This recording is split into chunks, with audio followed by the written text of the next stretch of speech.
there have been a lot of photo ops in Wellington this week. The press gallery have been running around like chickens with their camera crews, taking the obligatory shots of visiting dignitaries, and the wail of sirens for motorcades has been heard across Wellington in the last couple of days, because we've had visits from Albo. Anthony Albanese has been, it seems, just drinking his way around the capital and getting photo shots with Chris Hipkins. And also the Secretary of State, Antony Blinken, one of the lowest profile Secretary of States that I've, well, been vaguely aware of in recent years. But Antony Blinken, and here's the Secretary of State is like the American Minister of Foreign Affairs, very senior person in the American political system and influential person. So Blinken has been out here as well, meeting with Nanaia Mahuta, who, as someone observed yesterday, looked like she was dressed to go down to the dairy to get a pint of milk for the photo op. She was wearing sneakers and it was almost like a hoodie for meeting Blinken. But a lot of discussion here about the new AUKUS Pact and where New Zealand sits in it, and the suggestion that we might enhance our involvement in AUKUS, which is primarily an Australian, UK, New Zealand, America deal. So to find out what's going on here and what the global and power politics is behind it, who better to talk to than our resident pointy head on all things foreign affairs, Robert Patman, who joins us by video link. Robert, nice to see you again. Hey, is this a big deal? Good morning, Sean. Is this a big deal having the Secretary of State down here? I think it's a big deal having the Secretary of State here. First visit by Antony Blinken to New Zealand as Secretary of State. And he is the fourth US official, senior official, to visit New Zealand in the last year. So I think the bilateral relationship between New Zealand and the United States is in excellent shape. It's often overlooked, and we can talk about AUKUS in a second, but there's other factors that bring the two countries together, quite apart from the fact that they share democratic values and a commitment to human rights. But New Zealand's emerging as an important space actor. And in addition, Antarctica, it is the Christchurch link to Antarctica. So there's quite important links between the two countries. And yes, I think the AUKUS issue is potentially momentous for New Zealand. All right. So I'm always of the opinion the neighbours don't pop round unless they want something. And there seems to be some sort of charm offensive. Firstly, so that we know what basis we're talking from, what currently is our level of involvement in AUKUS? How would you describe that? It's not involved. It's not a member of AUKUS, but it's exploring the possibility of joining what's called Pillar 2 of AUKUS. We ought to explain for our viewers and listeners that AUKUS is an enhanced security arrangement, partnership involving the United States, the UK, and Australia. It was put together in September 2021, and ostensibly the reason for doing this was to defend, quote, the international rules-based order. China wasn't singled out, but it is no doubt these three English-speaking countries have come together to try to act as a counterweight to what they see as Chinese assertiveness and expansion and diplomatic expansion in our part of the world. Yeah. Okay, so we're not officially involved at all at the moment. What then? No. And one presumes the existing members do want us involved in some way. They want us to kind of align with them.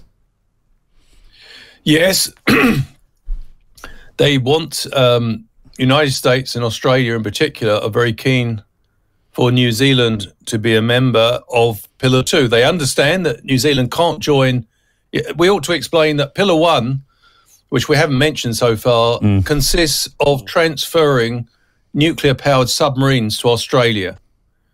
And therefore, we have anti-nuclear legislation that goes back to 1987. We can't be a member of that arrangement. Unless we changed our policy on nuclear-powered submarines or nuclear power. That's right. Yeah, which we could.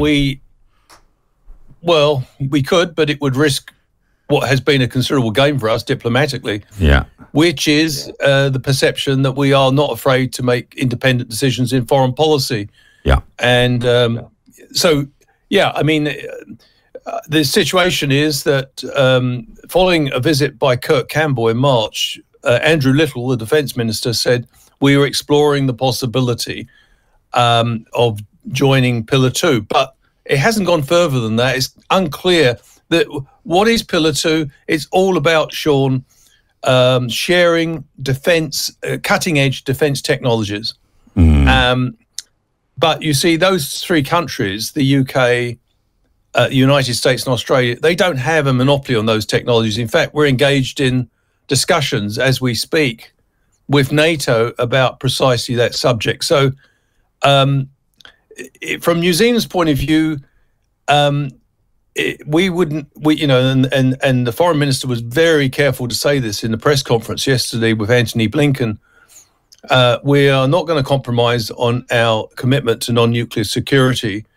And I think when the foreign minister said that, she was saying it, and she explicitly referred to this with full knowledge that many countries in the region share New Zealand's commitment to non-nuclear security. And when we talk about many countries in the region, we're talking about the countries of ASEAN, and we're talking about the countries of the Pacific Island states. They are all committed. So we're actually quite important. I'm just thinking in this context, Robert, to stopping the spread of nuclear-powered warships and perhaps weapons in our part of the world.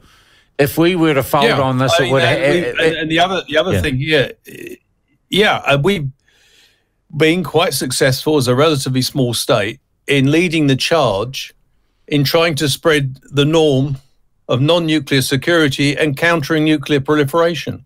For example, New Zealand helped promote the treaty to prohibit nuclear weapons, which has now been signed by more than 50 countries. So we have to be very careful here, Sean. The risk for New Zealand is that while we may be able to get, we can convince ourselves that joining Pillar 2 wouldn't harm our non-nuclear credentials. That assessment is not entirely in our own hands. It's the perception of other players in the region. So we looked pretty hard line yesterday. We weren't rushing towards this deal. And there's no way you could become Pillar 2 without these powers, other powers, the Pillar 1 people, asking for some sort of pound of flesh, whether it be a base here or I mean, what's in it for them except to somehow destabilise our anti-nuclear stance? I don't think so much that. I think they want New Zealand to be there because they feel that New Zealand, we often say to ourselves, don't we? We're just a small state, a long way from everywhere. End of the line. Yeah, but we're not perceived that way internationally, and our international standing's gone up a lot in recent years, and we haven't. Unlike many countries, because we are a long way from everywhere, we haven't got an axe to grind. We're also highly regarded by many states in the Indo-Pacific as a country which is pro-Western but capable of making independent decisions. Right. So there's lots of reasons why Australia, the United States and the UK would like New Zealand to be in this grouping. But I say the consequences of joining that grouping could be potentially momentous for New Zealand. And out of our control. So what is your perception at the moment? By the way, also I'd note that Blinken was absolutely giving no ground on, I can't even remember how many letters, CPTPP, free trade agreement that we've got at the moment. Yeah, so there's comprehensive and progressive. Yeah. There's no trade-off off there. Where do you think this is at right now from what you've observed in the last day or two? Well, he put a lot of emphasis on what's called the Indo-Pacific Economic Framework, which is the initiative by the United States. But from New Zealand's point of view and point of view of Japan and all the other members of the Trans-Pacific Partnership now, the new Trans-Pacific Partnership, which Britain has just joined. Yeah. It would be much easier if the United States simply joined this multilateral free trade agreement. But it's domestic politics in the United States that seems to mitigate against it. It's the cheesemakers in Wisconsin. All right, are the two related or not? Which the two issues? The free trade deal and the Pillar 2 deal? No, I don't think so. Look, okay. I think New Zealand has quite distinctive reasons for maintaining its non-nuclear security approach. It's a point of distinction for New Zealand. New Zealand likes to present itself, and it's paid off for us, as a country which shares a lot with the UK, US and Australia, but is not identical in its worldview. And, you know, one thing we have to keep in mind here, Sean, is that, and this applies to Australia as well, both countries are very eager to lessen their trade dependence on China. If you want to lessen your trade dependence on China, it might be smart not to be seen as an echo of Washington, because countries like Malaysia and Indonesia, which have no illusions about Chinese expansionism, they know it, they are more conscious of it than even Australia and New Zealand, but they do not see AUKUS as a credible way of containing China. China, you know, we're talking Indo-Pacific contains 60% of the world population. It's now the engine of the global economy. It's not just China that's got a dynamic economy in the region. You've got Japan, one of the largest economies in the world. You've got Vietnam, which is growing at 9% a year. You've got Malaysia, which is rapidly developing. So we have a big stake in, if you like, developing our economic links with other actors in the region. And if they are all concerned that AUKUS may be triggering nuclear proliferation, we have to be sensitive to that. So I'm getting the feeling your readers, nothing's going to happen here. We're not in a rush to join and there's nothing imminent. That's my read. There are, you know, to be quite fair, a lot of my colleagues and also commentators, academic colleagues and also commentators, some of them really strongly support New Zealand being in Pillar 2. They believe that New Zealand can't afford to be left out. And the truth is too, though, we were at the electoral cycle. The government couldn't now move to do anything about it because we're inside 6 months from a general election. I don't think a government could make a move this big without, well, it can't at the stage of our electoral cycle. Yeah, although foreign policy rarely looms large in elections. Yeah, no, not about it being about an election, but I don't think Chris Hipkins is in a position to make a commitment this big. Tightly pressed at the moment. Yeah, and he's got a lot else on his plate. All right. Oh, look, the elbow visit, that's just mates, isn't it? Mates across the ditch, come over, have a beer.